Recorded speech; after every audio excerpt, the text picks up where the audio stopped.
Magandang gabi po sa lahat ng nagmamahal sa daigdig ng telebisyon. We are again gathered in one grand celebration to recognize the best in Philippine television.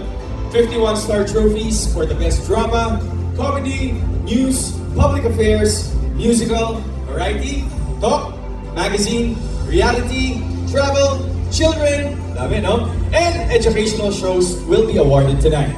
Yes, at good evening po sa lahat ng kapamilya, kapuso, kapatid, kaibigan, kapitbahay, kalaro, kabarkada, at higit sa lahat, mga katelebisyon!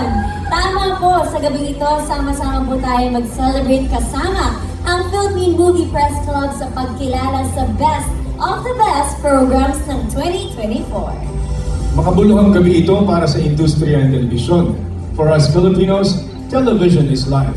At sa gabi nito, buhay na buhay ang telebisyon sa puso ng bawat isa as we pay tribute to television excellence via the most durable and longest-lasting television awards in Philippine history.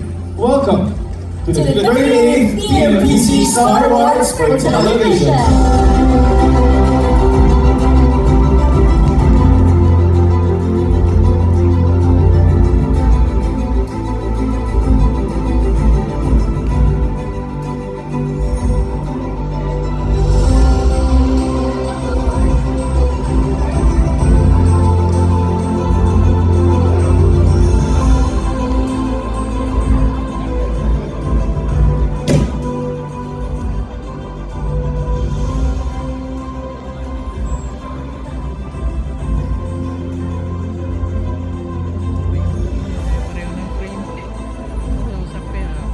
Hello po, magandang gabi. Magandang gabi po sa inyo lahat.